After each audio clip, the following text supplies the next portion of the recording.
Have you ever felt that strange sensation when you're home alone?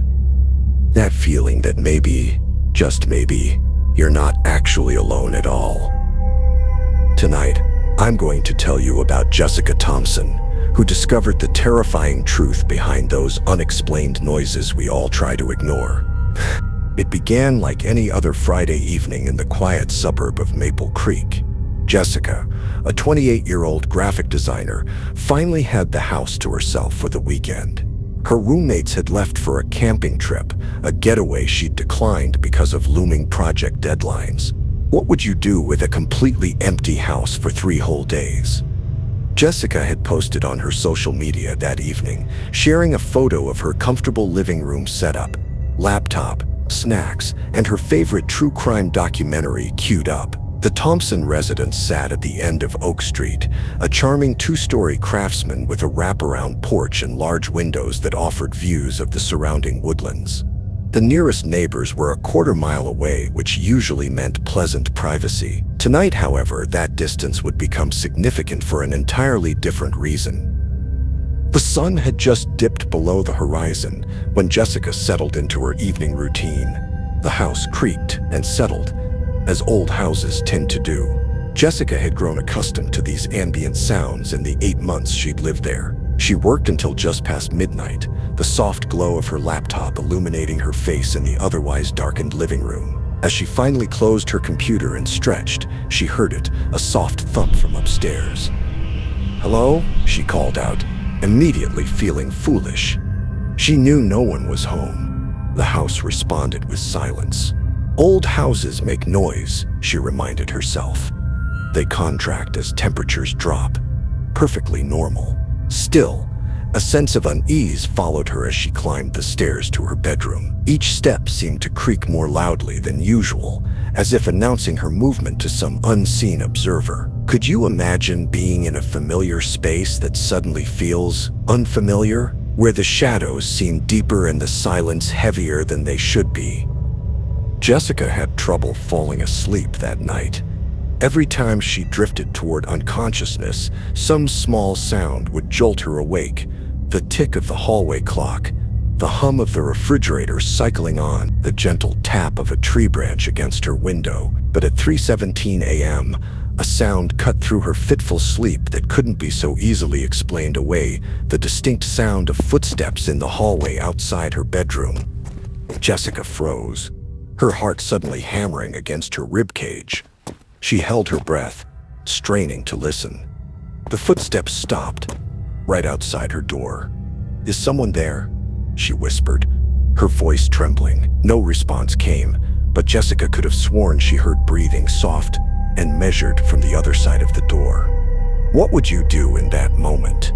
Would you convince yourself it was just your imagination? Or would you, like Jessica, slowly reach for your phone with shaking fingers? The screen's light seemed blindingly bright in the darkness as she pulled up her roommate Kelly's contact. Her thumb hovered over the call button when another sound froze her in place, the gentle turning of her doorknob.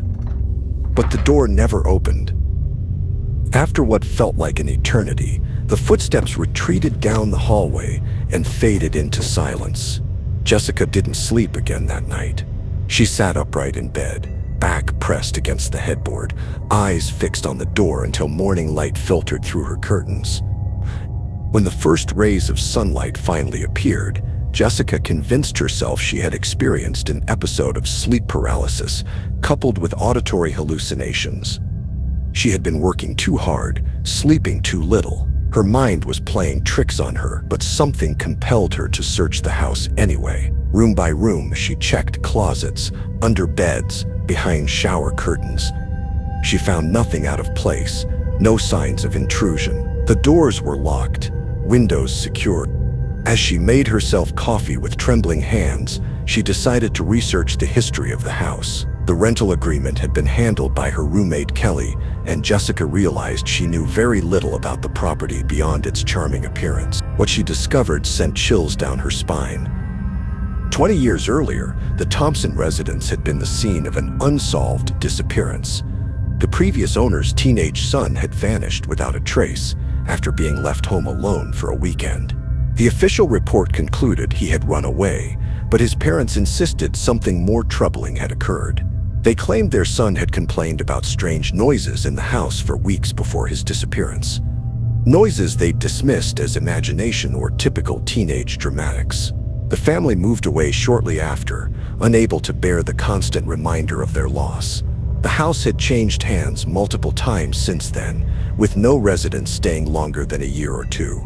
Would you have packed your bags immediately, or would you have done what Jessica did? Tell yourself that coincidences happen, that old tragedies have no bearing on the present. As darkness fell on Saturday evening, Jessica took precautions. She double-checked every lock, closed every curtain, and positioned a kitchen chair under her bedroom doorknob. She kept the lights on throughout the house and played music to mask any unusual sounds. Just one more night, she told herself. Her roommates would return Sunday afternoon. She just needed to make it through one more night. She worked until her eyes burned, afraid to stop, afraid to be alone with her thoughts and the oppressive silence that waited behind the music. At midnight, the power went out.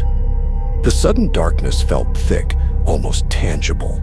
The music cut off mid-song, leaving a silence so complete, Jessica could hear her own shallow breathing.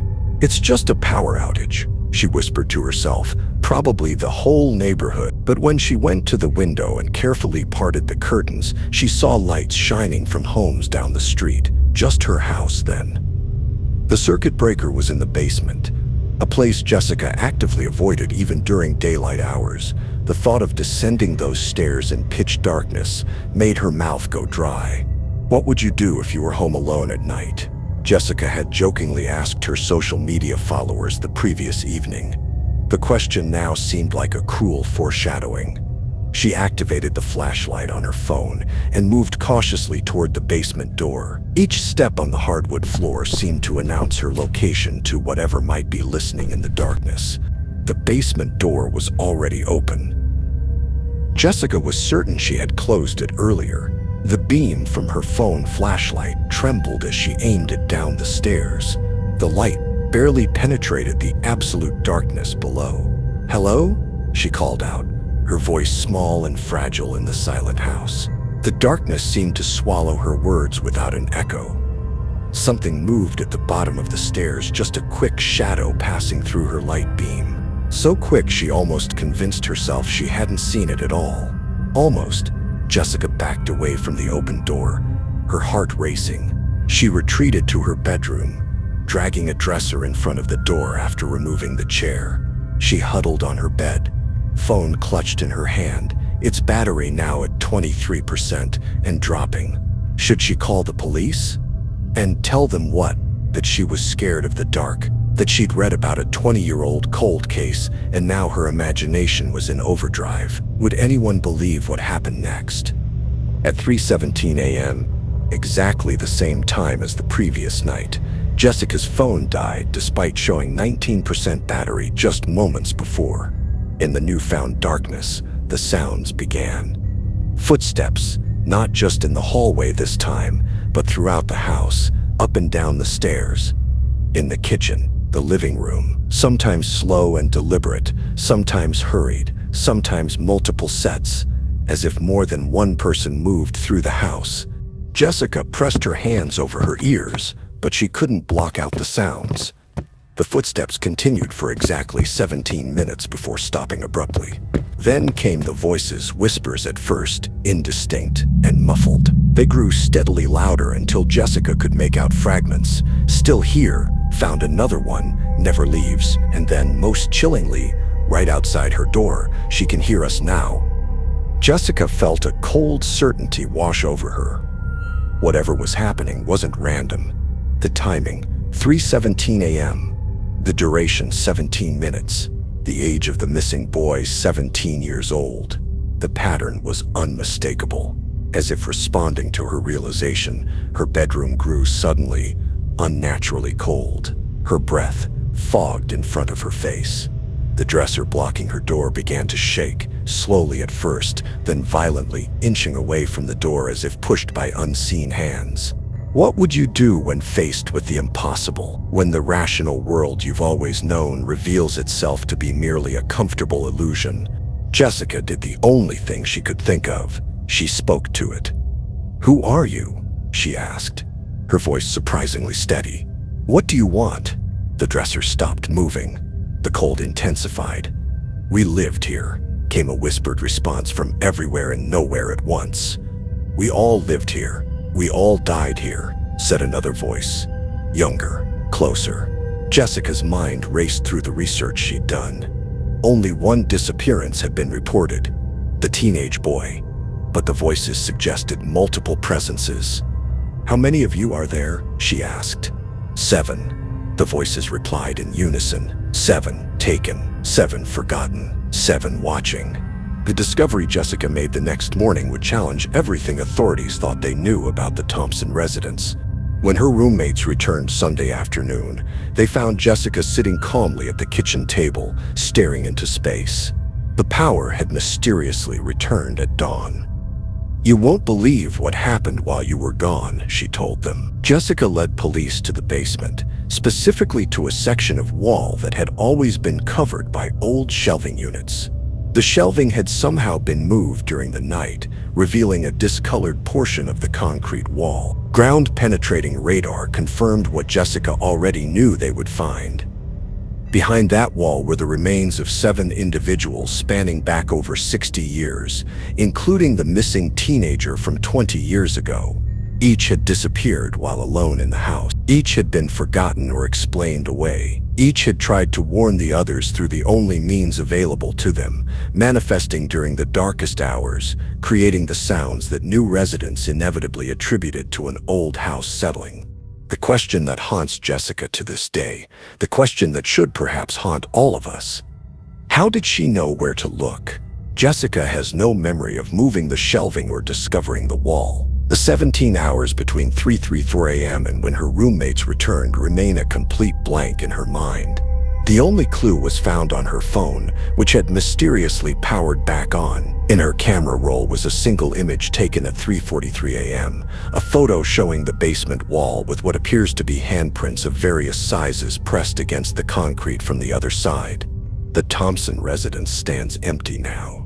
No one has lived there since Jessica and her roommates moved out immediately following the discovery.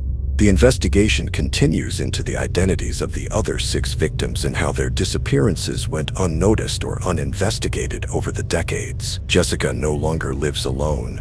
She says she can't bear the silence anymore. She keeps lights on at all hours and sleeps with music playing. Most tellingly, she refuses to discuss what, if anything, the voices told her during those missing 17 hours. Could there be other houses like the Thompson residence out there? Other forgotten victims trying to make themselves heard through creaking floorboards and mysterious thumps in the night. And so our tale ends, leaving shadows that linger in the mind. If you survived tonight's story, leave a comment about what disturbed you most. Was it real? Was it fiction? Some questions are better left unanswered. Subscribe to hear more voices that whisper in the dark, and join me next time when I share another story that waits in the shadows. Until then, sleep well, if you dare. This has been Voices of the Night.